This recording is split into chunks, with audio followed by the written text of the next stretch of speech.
Check them out. I just hooked up industry guy the other day with a deal from the folks at Vertex Pistons, and I'll be putting one in my CR500 as well. So thanks to Vertex. They're bringing our next guest on the show. This man is a friend of the show, a friend of Justin Starling's as well.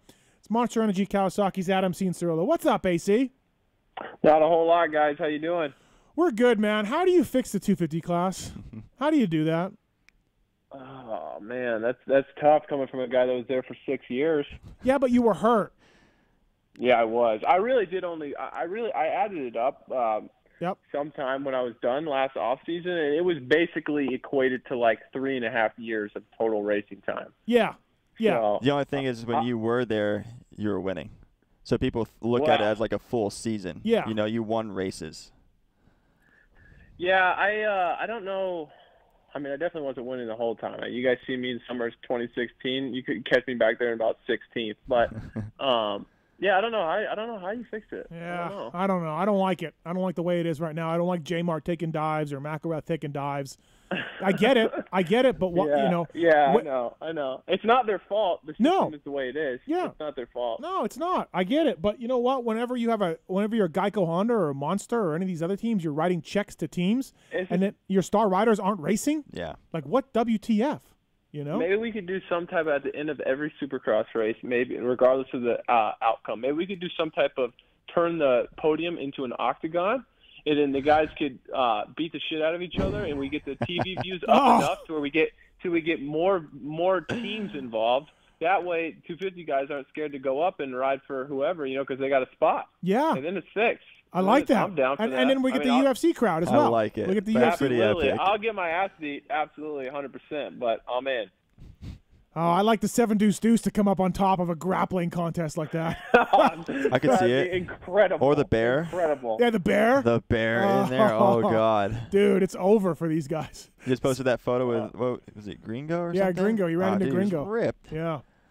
The bear was down in Florida somewhere, AC, and ran into our buddy Gringo. AC, he was Really? at Bithlow. Oh, was it Bithlow? Yeah. Oh, okay. Yeah, that's my spot. 1999 Night Series champion right here. Yeah, exactly, right. But anyways, yeah. I wish they would do something to it. I don't think you should be able to race it for. I think Marty, God love Marty, he was in there for 12 years. You know what I mean? 13 years. Like that's I'm not just far off. Come on. Scary. You know. And by the way, I felt so vindicated by yelling and screaming about Marty all those years. Right? And, dude, he crushed it. He was good. He really was. His whoop speed is Rookie unreal. of the year, dude. Dude, Rookie of the Year, yeah. He said they called him up and they were like, here's, you won Rookie of the Year. And he's like, shouldn't Adam win Rookie of the Year? And they're like, no, you got more points than him. He's like, oh, cool, sweet. Hell yeah, I'll take it. No, that's awesome. Dude. Marty's sweet. He's a good dude. I just think that, okay, Adam. You made a lot of money in the 250 class, okay? But you are going to make – you just re-upped with Cowie, and don't ask me how I know that. I know that.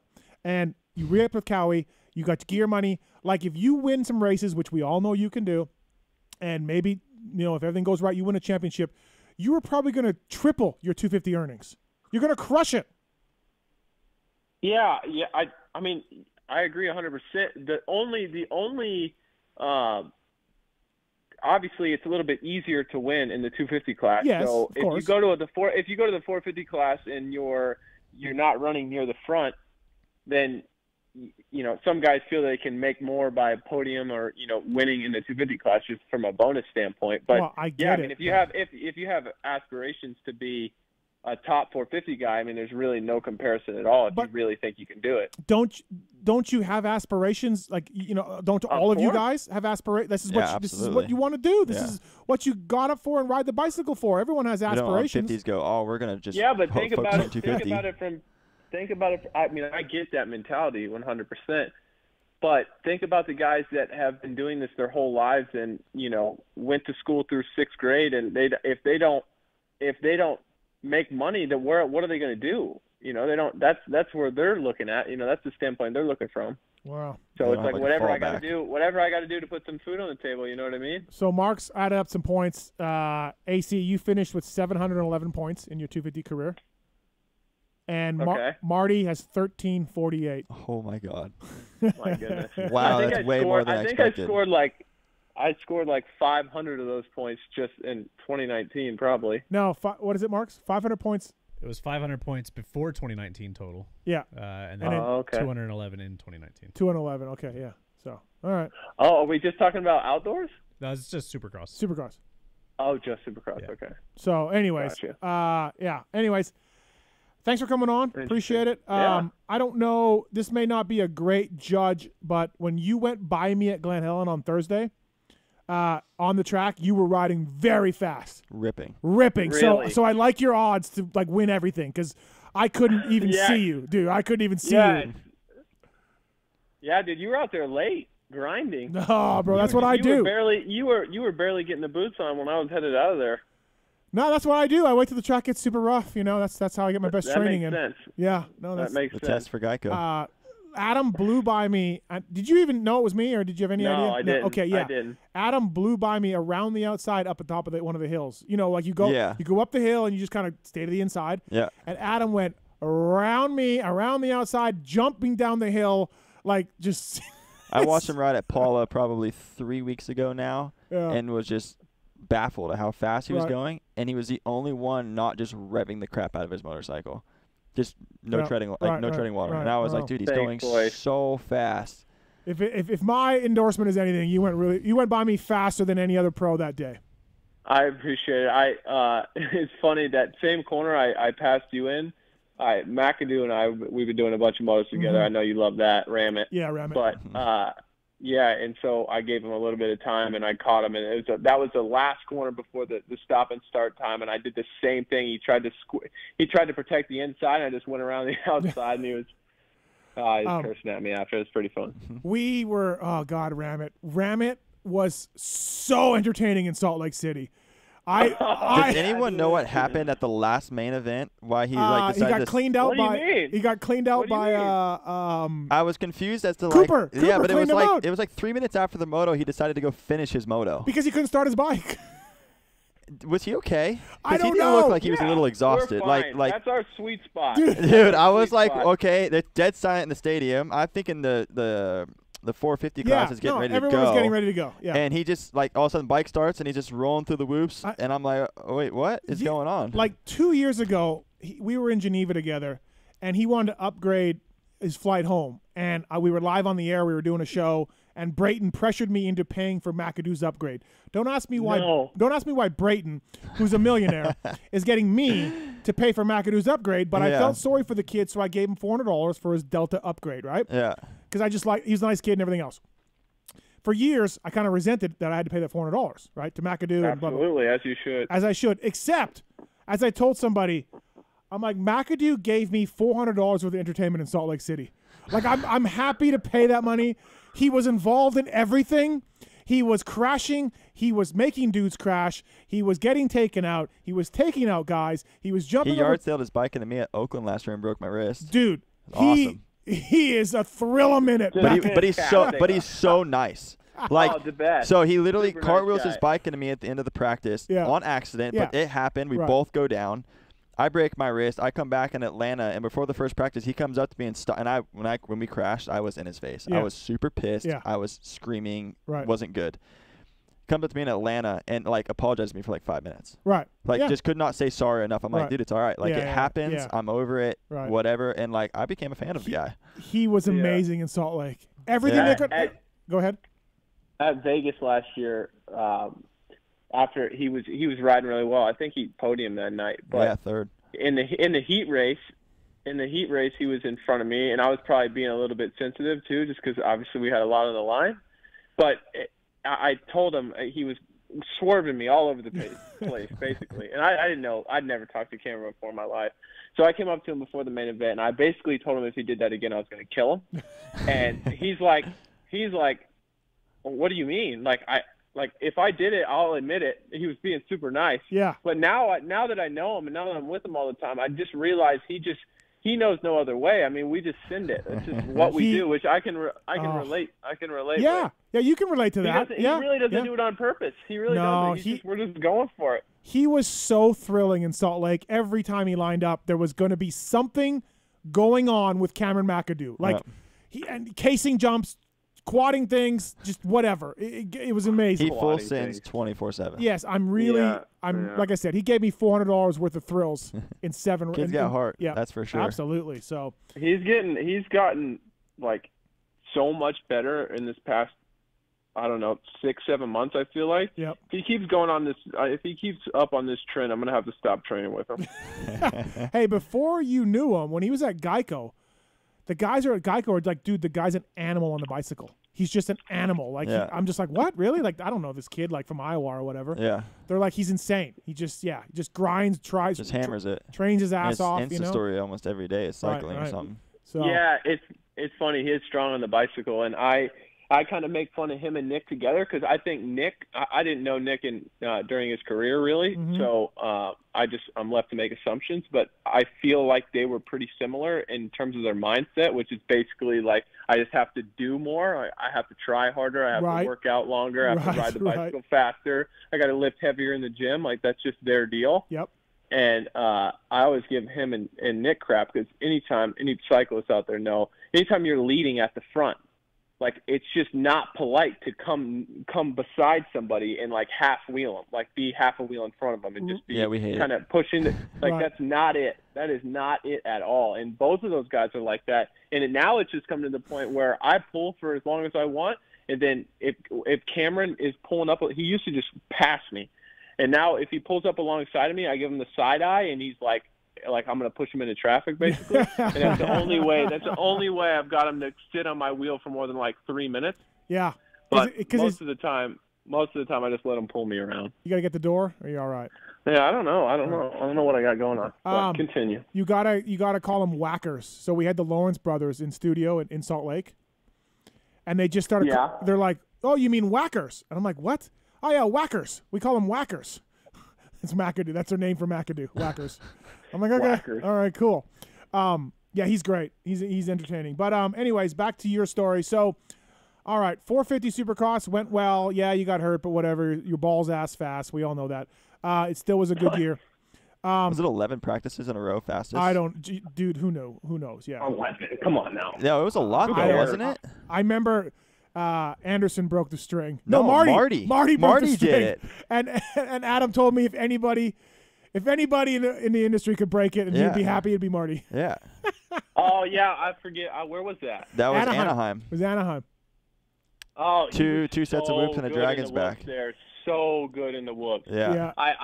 I didn't have that in me. I mean, he was turning the corner and holding it wide open in fourth gear. I'm like, you can have it, dude. And then afterwards, you're like, if anybody could break my streak, I'm happy to be Marty, right? Like. Yeah, it was kind of the whole qualifying thing was a little bit.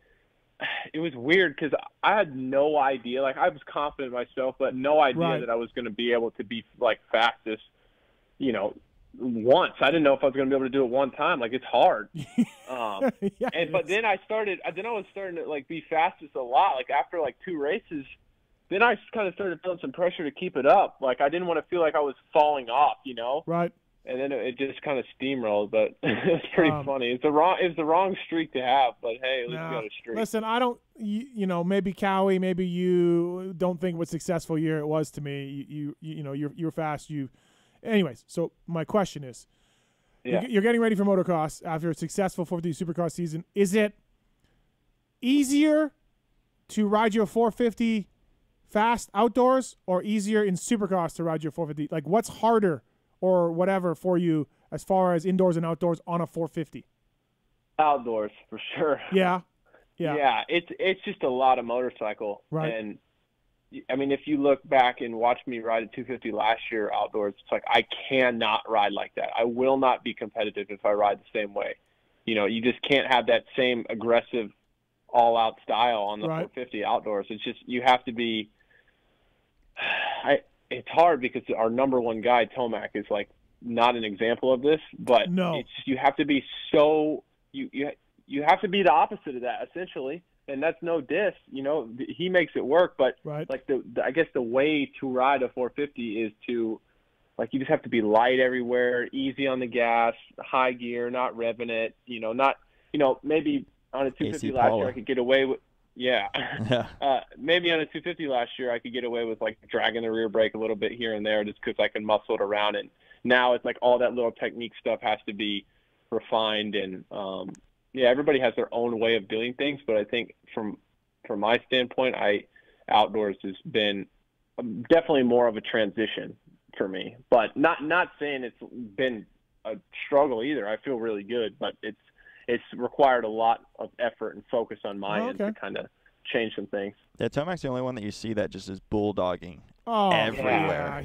Doesn't matter where it's incredible. Like I was watching one of your helmet cams actually last night of Tampa, where you let it, I think, for 11 laps, and then Tomac came around you, but he was just unreal on the bike, like just revving the thing, like slamming the clutch everywhere, his bike's smoking, but you're staying right with him, not doing that.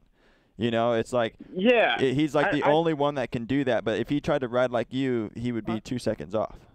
Well, and it's the same thing with him as well. It's like everybody has their own way of going fast and what makes him special, and his way is certainly is different, but it's something that I've kind of had to work on myself too, because when you get behind somebody like that, naturally you kind of want to ride like them, you know, see what he's doing and try to do that. But I go backwards if I try to do that. So I think everybody just has to kind of find their niche of, how they can go fast. But everybody's here's a random question, and this is something I've thought about for a bit since Monster Cup. Monster Cup, you ran a different bar bend, and you won. A totally different bar. Yeah, he ran a fat bar. Right. Yeah, fat bar. And then you went to twin wall.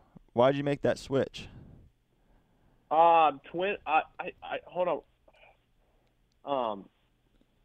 The team, I forget. I think I was getting arm pump, and we thought that maybe the flex of the fat bar was doing it to me. So I think that's why we changed. But I love the look of a fat bar. Yeah. And so I give the team crap like 2 times a week. I'm like, we need a fat bar. Last time I won, I had a fat bar. Well, I was just gonna say you won on the bar, and then you show up to A1, and obviously you're still going just as fast, but you didn't have the bar, and it was just kind of like, well, I wonder what those are the things that I don't have the luxury of being able to change or test or try a different bend or make a bend or something. So I always wondered why you made that adjustment after coming off of a win your first race on a 450. Right. Well, I think too why I wasn't too reluctant to change, because Monster Cup is so different, and I didn't want to base too much stuff off of that. If had I gone out there and won Anaheim and St. Louis, and I don't think I would have changed bars. Absolutely. But, I think you got. Go ahead. No. Nope, go for it. Okay, I will go. I think you guys are drunk. A crossbar bar looks so much better. I don't know. The new bar pads are pretty cool looking these days. No. They're fine. They're just, but a crossbar is how a bike is supposed to look. Yeah. On the bike build I'm doing right now, I got both to try. I have the Fat Bar 36 on my Yamaha right now, so I don't have a crossbar, and I don't like it. That's the new bar. Yeah. I don't like it. It's funny because I literally showed up in September after outdoors, first day riding a 450, and I'm like, I might even text Oscar beforehand.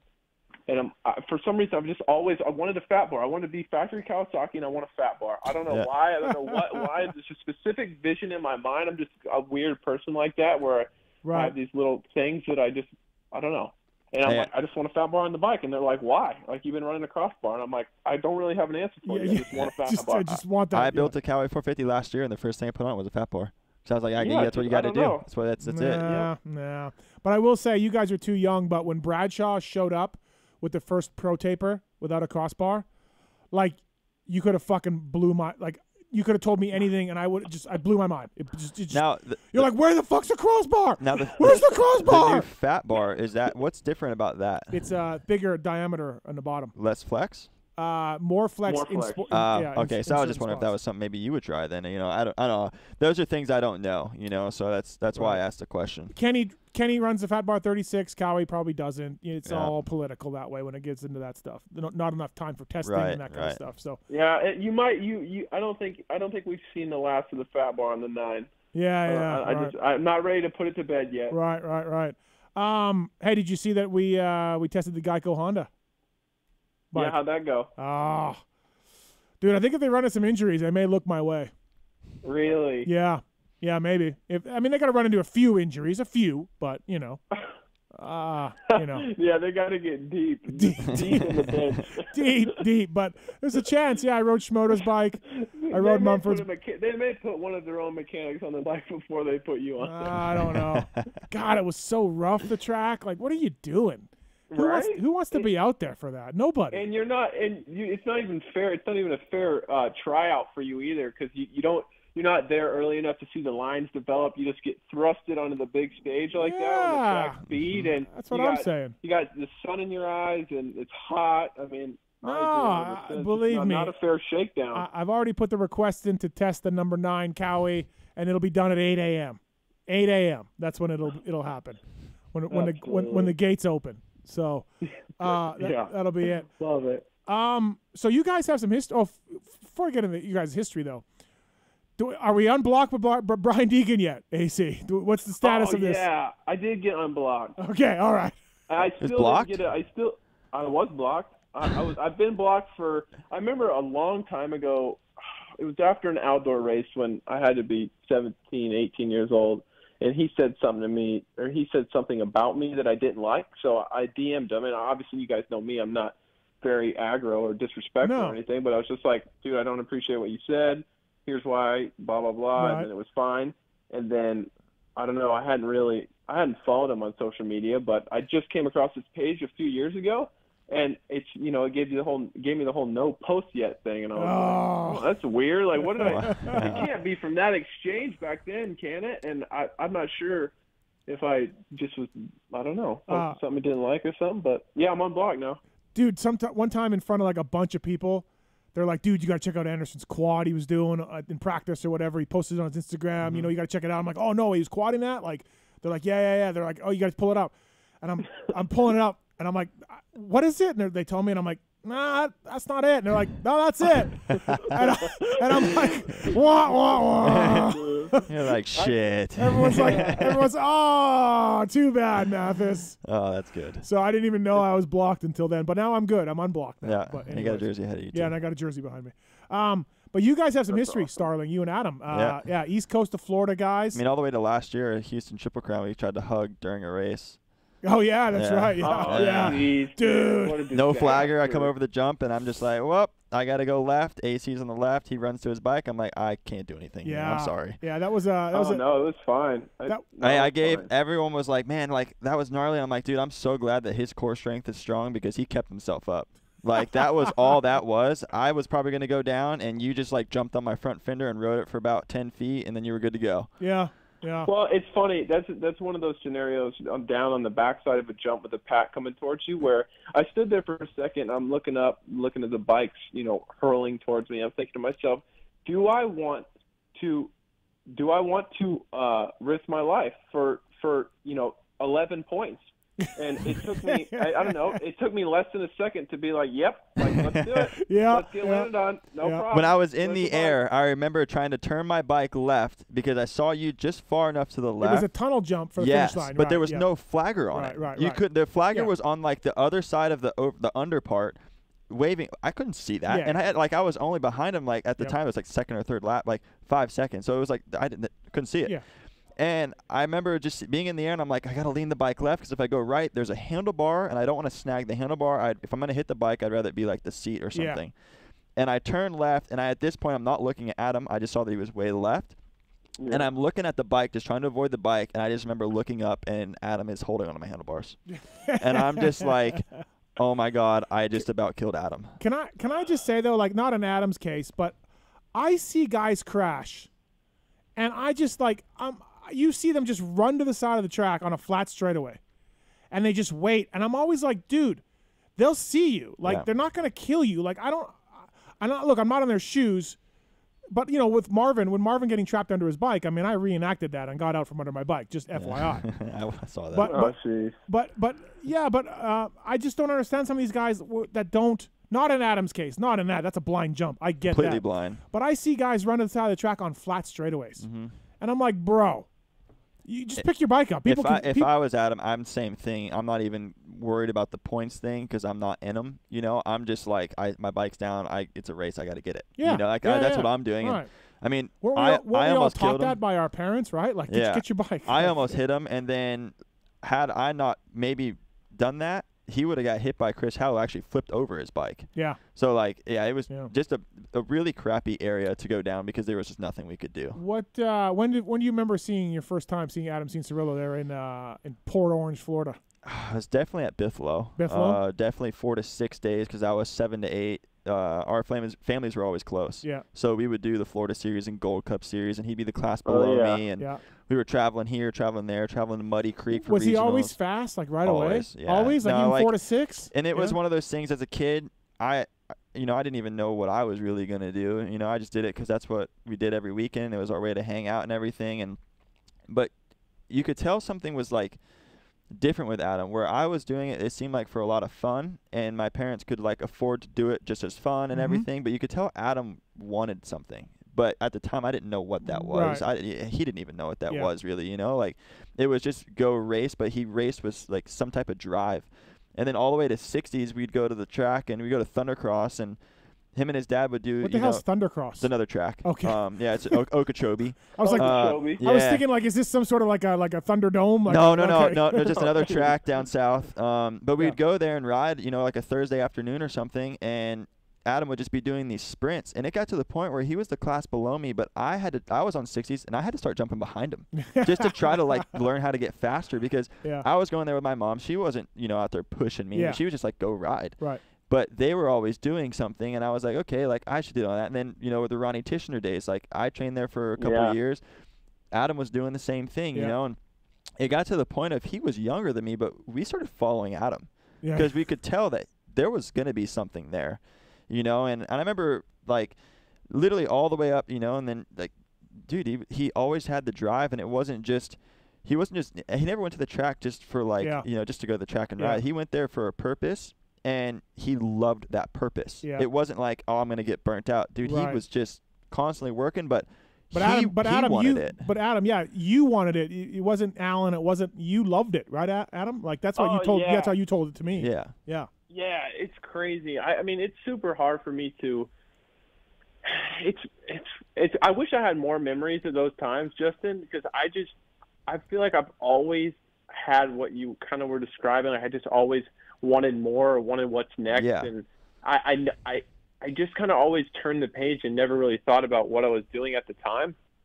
But now that I look back, it was like this. It's weird. You had a drive that no one really knew what it was. Nobody pushed me into it. No. Yeah, like my dad didn't ride or anything, so I just wanted to do it, and then I was just down to grind right away. I mean, I don't remember ever going to the track and not having like a pit board or doing motos or I mean since I was 6 years old. Probably. I can't even remember sprints, 20s, like. I put in a lot. We put in a lot of time. Were you bicycling early and training early because of Alan or you, or like did you start training? No, I started going to the gym a little bit when I was like 12. Okay. Maybe 12, 13, but not really under too much guidance or anything. But we just rode so dude every day. Every day Alan would text my dad and be like, we're going to the track. We're going to the track. And I was like, holy cow. I would ride Monday, Tuesday, Wednesday, Thursday, Friday, and then if there was a race on Sunday, I'd ride Sunday and then go back to the track on Monday. Saturday, you're off. Saturday was your rest day. Yeah. That's if it wasn't a practice day at the race they were racing on Sunday. Right. Like, it was like, it was nonstop, but you could always tell there was going to be something there, And then, like, I remember going to, Dallas, your first race, and you go out and you win the heat race, and then you win the main event, and it was like, how old are you, 16? 17. 17. Young. And people were like, oh, my God, like, this is insane. I wasn't surprised one bit. Yeah. I was like, this is, like, literally, like, I remember doing a Facebook post about this whole thing when you won your outdoor championship because I was like, dude, I've seen this kid from the beginning. Right. Literally, I was there from, like, his first days at, like, the track almost. And I've seen it all the way through, and I just knew, like, okay, you're gonna win. You're winning. You get knocked down. But the one thing that, like, that I've tried to take into my career is, I mean, my career obviously has not been anything like yours, but it is what it is. It's what I've got. But when I get knocked down, like I got hurt in Denmark this year, and I got hurt also in Stuttgart, and I was just devastated. And I'm like, why me? Why did this happen? Like, I just ruined the win or something like that. But I had to always pick myself up. I was like, man, but like Adam, like he got knocked down about to win a championship in Vegas, and like I remember going by the mechanics area and seeing the mechanics area, and like I thought I was gonna cry. I was like, dude, that like fucking that sucks, you know. But like you came back 2 weeks later and you're just dominant because you're literally your thing was the most important shot is your next one. Yeah. Yeah. And no matter what, through amateurs all the way, that's what it was. And think about Adam as a highly touted Team Green kid. You had some shitty Lorettas, right? Or at least one for sure. Where dude, he won all the time. What do you mean? No, there was one where the bike broke. Yeah, that was 2010. Right, like yeah, it was terrible. Right. And so I don't remember that year. Well, it was there. I had some bike problems, and I honestly I wasn't that good that year anyway, to be honest. But that kind of stuff has happened to you before, right? It's injuries, the Loretta's thing, and all this kind of up and down stuff. And it seems like you never let it stop you. Know? It's funny because the narrative I think a lot of people want to put on everything is like what I heard for a long time is like, you know, it's good amateur, really not delivering as a pro or whatever. But to me, it's never been. There was never a time in amateurs where I thought everything was going smoothly. I mean, I was scared to death that I was not going to make it. Like every day, I was scared out of my mind. Like these guys are going to get me. Like I'm no good. I'm washed up. Like I got to keep going. I got to keep going. And that's how I've always thought about it. And I've always, regardless of my results, it's always felt not like a struggle in a bad way, but just kind of the same type of just always striving for something, you know. Yeah. And it's just. It's obviously different because I was having a lot of success then, like in terms of winning and stuff, but it's always felt pretty similar to me. Like obviously you have some really down moments and stuff like that, but I don't look at it. There's been some private conversations that you and I have had where I am surprised at how down in the dumps you are, right? Because you live it. You just live it. And I'm like, bro, you're fine. You're great. Like, you know, and I'm just thinking to myself, this guy's losing his mind, like because you're living on this fear, AC. You're living on this this edge, right? And from the outside, my point of view, I'm like, dude, you are gonna figure everything out here very soon. Don't worry, you know what I mean? But you're like, I don't know. I absolutely know what you mean. I know what you mean. I mean, for me, so like I told both you guys. I mean, Justin, you were there too. When you put in all those hours, and that was my purpose in life. I was like, I got to be the best dirt bike racer there ever was, and that was every day. That's just what I thought about. I don't know why I was wired that way, but that's just. Right. And then, just as a kid, you just put your value in that. Like that's who you are. And just as I've gotten older and kind of got a little bit better of a perspective on things, I've started to learn, and I still have to work on it. But of not putting my worth isn't. You know, if I win on the weekend or if I get 7, you know, and sometimes I still have to remind myself of that, you know, but it's just something I think a lot of athletes in every sport go through. It's just detaching your personal worth with results, which is just something that you naturally train yourself to do throughout the course of your career. Yeah, and it's crazy, right? And that's but that's how it is for you guys. Yeah. That's it. It's so obvious from the outside looking in. Steve, you're like, man, you're fine, dude. Don't worry about it. Like you're gonna go home. You got a nice house in Florida. You know, got a family that loves you. No big deal.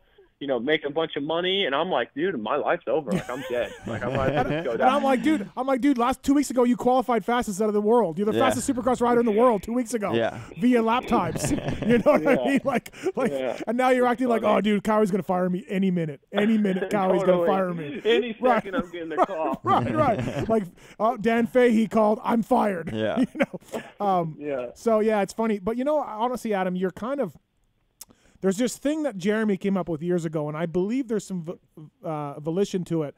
He's always like, hey, if you look at Mike Alessi and Davey Millsaps, and you look at them, they had great careers. They made millions of dollars. So, that, you know, me or you, Justin, or anybody would trade spots with those guys, not Adam because he's super rich, but any of those other guys. You would trade spots with those guys. But Jeremy's point was you could only be pushed nose to the grindstone for so many years before you just can't do it anymore. Yeah. Now, Jeremy was from 19 to 28, right? Because he wasn't this amateur phenom. Right. And Alessi and Millsaps were from 6 to 22, you know? And that's where their prime was. And his point was, man, you just can't go that long, that hard. But, Adam, I think with the downtime you've had via injuries, I think you're going to prove to be the exception to that sort of rule, you know?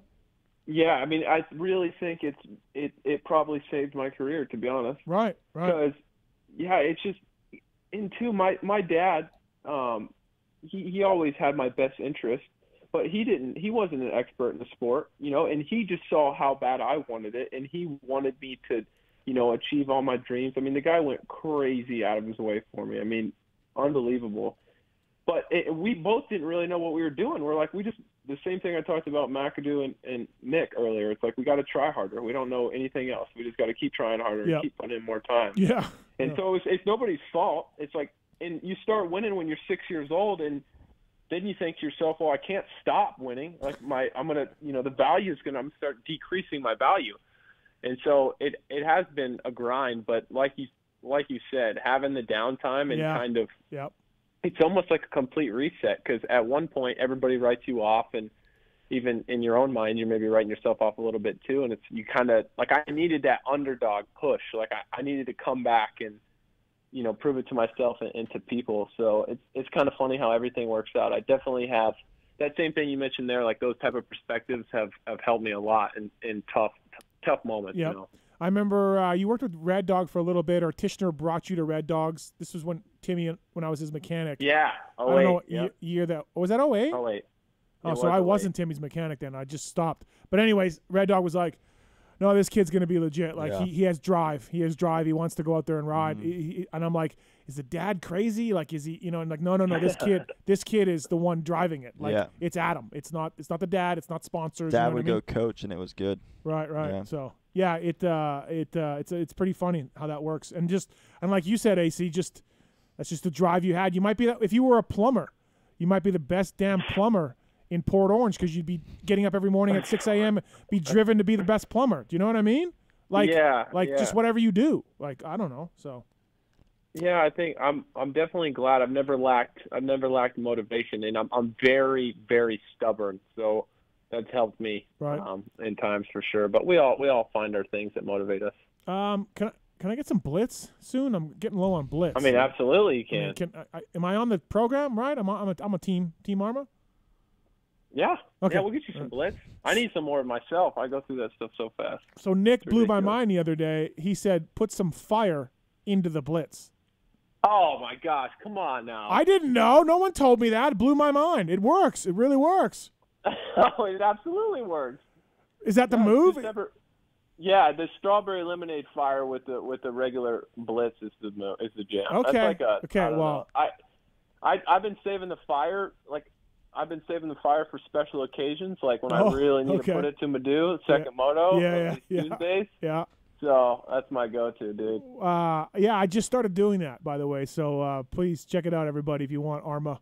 I put some fire in. It's like blitzes are hydration. Yeah. And fire is. I don't know what fire is. Fire is like their caffeine infused. Oh, okay. And so you put the caffeine in the hydration stuff while you're bicycling. Okay. Mind blown. Yeah. Who knew? I know of Blitz from you talking about it all the time, but I don't know anything else past Blitz. Tastes like a bomb pop. Okay. It's when I get low on Blitz, I'd put social media blitzes out. Speaking of Blitz. Yeah. Yeah, I get very angry. Yeah, I see it all the time. Right, yeah. Right. Yeah. So very angry. I'm running low again, so it may have to happen again. Are you out in California for the next while, or what's your plans? Yeah, I've just been testing and dialing in the bike before I go back to Florida. I'm actually going back on Saturday, so I should get used to the humidity a little bit. Will you be there till it starts, till Loretta's? Yep. How do you feel about racing Loretta's as a pro national? How cool is that going to be? I don't know how I feel about it at all. I know that the start is like crazy tight for a pro race. And a right-hander. Like to go the right-hander and then like a double apex left around the trees. That might be. I feel like they're going to have to change that. They have to, or somebody's going to that tree. Oh yeah. On the left-hand side, 100%. Right. But no, I'm looking forward to it. I mean, I haven't been to Loretta's. I mean, I guess I've gone there a couple times just spectating, but yeah, I haven't been since 2011. Ridden Loretta's since I was 2012. Yeah. I haven't been there since '98. It's much different. So. My first year was 2000. My era, dude. 98 was my first year. I was working for Honda, and I was doing Honda support, but nobody was riding Honda that year because they didn't pay very well, or they didn't pay at all. So I barely so I barely had any bikes to work on all week. I think the feeling of being there is going to be cool.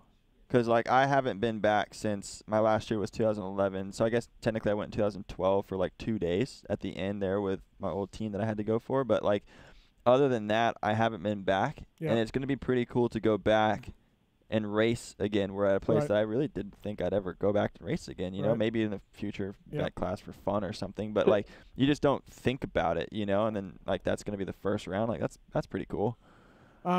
Yeah. Adam, where are you at with the this pandemic thing and being worried? I spoke to a couple people at Glen Helen on Thursday when I was trying out for the Geico team, and a couple of them expressed, you know, hey, that's a lot of travel. It's 8 plane trips, and you know, I read something from United that said the air in the plane is safer than anything else. Blah blah blah. I don't know if that's true. Obviously, you're gonna wear your mask everywhere. How do you feel about staying away from COVID while traveling, while eating, you know, while going to these races? Are you worried at all? I'm not worried for myself. The only thing that I would worry about is, like, you just see the death rate's a little obviously higher with older people, and just for people that have, you know, older relatives living at home and stuff like that. That's the only thing I would really worry about. But for myself, from my standpoint, I'm not worried about my health at all. Okay, all right. Yeah, I didn't know. I'm not worried about it. I mean, I flew today, and I was totally fine. No, I know. Some people are stressed out a little bit because they, you know, I did think AC that we were going to do. Justin and I were talking earlier. I thought it would be 6 rounds at 3 tracks earlier. You know what I mean? So yeah, me too. I know a lot of people, not very closely, like I haven't been in contact with them, but I know of a lot of people that have had it and described their, like, how they felt, and it gives me confidence. You know, I don't think it's, for most people, it's not too big of a deal. We got RD on the phone. Question for both Starling and Adam. RD, what's going on? What's your question for Justin Starling and Adam Cianciarulo? Just some advice, maybe. How you guys doing? Good. How are you? Good. I'm good. I just started watching your show, Steve, I don't know, a couple months ago. Anyway, so I guess I'll start from the beginning. Like, we just have dirt bike in our blood. Grandparents rode, dad rode, did trail riding. When I was a kid, I did flat track. My son, I kind of watched motocross and supercross, and then about 7 years ago, really started watching it. Anyway, my son did some races on a KX85 last year out here in California, Oakfield, Hangtown, stuff like that, and Jet Reynolds, Max Volan, people like that were there. And he was only about 10 or 12 seconds behind them. They were on super minis at the time. He's on 85. Different class, obviously, but he's fast. He hits the jumps. And we've just, you know, he hasn't done that much racing. And then actually this year, at the beginning of this year, before this COVID thing, we got our hands on a Styles Robertson Pro Circuit Super Mini. Oh, wow. Stroker kit and suspension and all that. I think it was just his practice bike. But once he had that, you know, quality of bike, seems like he's got a lot of confidence now. So I was just kind of wondering, I heard Starling talking to, you know, about Adam chasing him around and stuff. I don't know. You know, like I said, I know 10 to 15 seconds might be kind of a lot, but I don't know, you know, if we keep pushing at it and going to these races, just wondering how far we should push. And we don't have a lot, not asking for handouts, but I own my own house and really feel like just selling the house and going out and just racing with my son and just doing what we can. Yeah, don't do that. Don't sell the house. Yeah, I wouldn't sell the house. I mean, I have money, I have investments and things like that, but. Well, what do you think, Starling? At what point do you tell a parent, like, hey, your kid is special, you know, you should? Yeah, I mean, it's kind of you know, catch-22 on it, I think. I mean, everyone kind of handles it a different way. My parents never really pushed me into doing this, but they supported me for as long as I wanted to do it. And like I was saying, like I got to the point where Adam is always younger than me. I mean, you're 23, Adam, I think. Yeah. Yeah, and I'm 27. So, and I got to the point where I was trying to chase him around. So it just kind of It just kind of depends, really. I mean, I think a lot of it has to do with how far he wants to go with it. I mean, if he wants to take it to the next level and really get there, then support him, with that. But I wouldn't push him unless he wants to be pushed. Like, everyone kind of handles it differently. Like, I think if I was under how Alan and Adam were, which was a great thing, I think if it was me, I don't think I could have handled it as well as Adam, because I didn't have that that thing in me, that wanted it as bad as Adam, which I regret looking back, because now I do. But I'm 27. Right. It's a little late now. Now I have to go out there and get the best results as I can. But it was pushed in from Adam from the beginning, but that's what he wanted. So everyone kind of handles it differently. It's just how the first thing. Well, it sounds like Adam wasn't even really pushed. He said he just, like you said, he just kind of had it inside of him. And And my son, when he was 6 and 7, he did some just local flat track and like TT racing. You know what that is, but and he was fast. He did it, and then did that from 6 to 8 years old.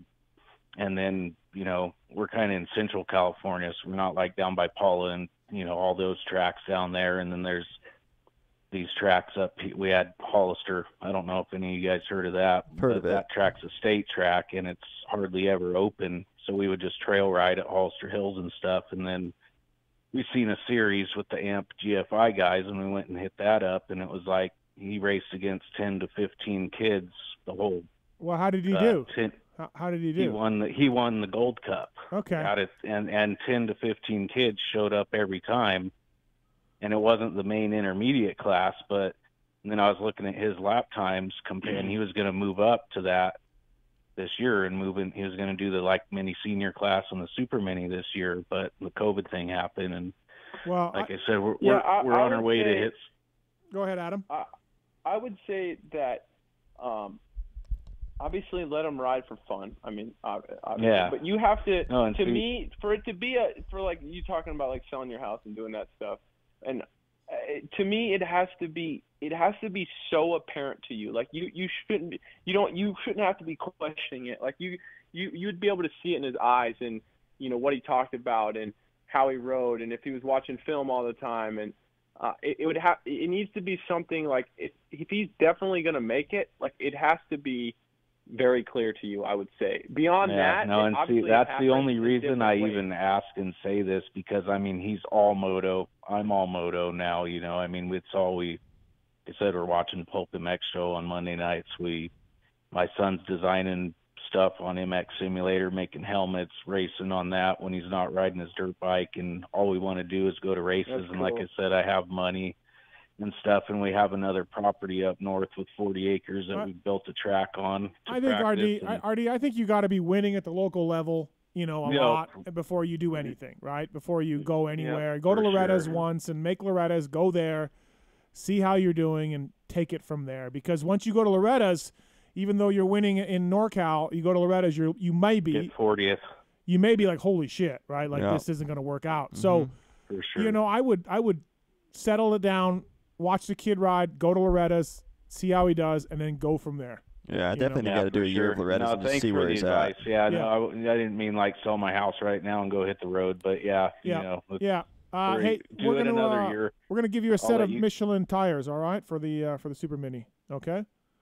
Sick. So stay on the hold. We'll get you some tires, all right, RD? Thank you, man. No problem. Thanks for the call.